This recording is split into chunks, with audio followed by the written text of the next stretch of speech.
I had always been interested in music and style, and especially anything that came from the UK ever since I was very young.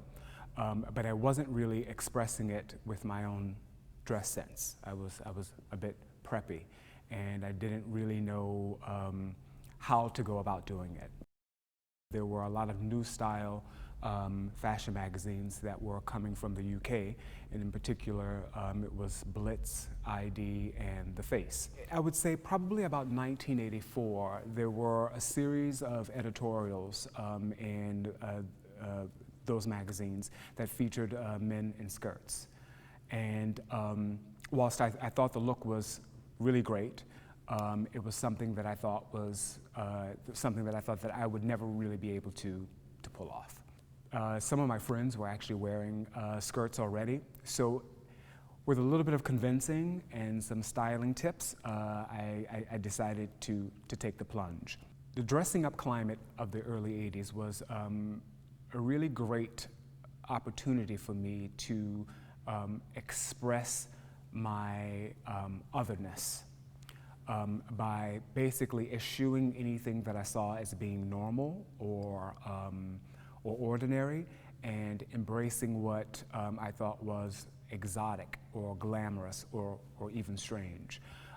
Those magazines from the UK were really lifelines to me, and they were a window to another world which I thought I should have been a part of. Back in 1985, Jean-Paul Gaultier did skirts for men, which were really great. I think he was one of the first designers to actually push that look.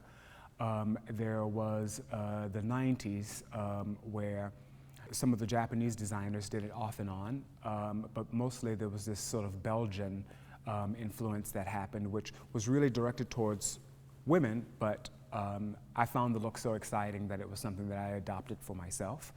In the 2000s, Yohji Yamamoto did a beautiful collection in spring-summer 2004 for men, which almost all of them were wearing skirts of some sort. And at the very end of the 2000s, there was Comme des Garçons did a collection for men, spring-summer '09, which also featured a lot of skirts for men. Generally speaking, I think things like skirts and wraps and dresses are genuinely beyond gender, especially when you go outside of the West. I try to keep a global picture on the way things look and see if whether or not it's something that would be applicable both to myself as well as to my business. I like this idea that men can have more options available to them, just like women can. So I think that there's a real addressing of the gender balance by offering the same things that one would offer to a woman. I don't think that one necessarily has to be queer in order to wear a skirt if one is a man, but it helps.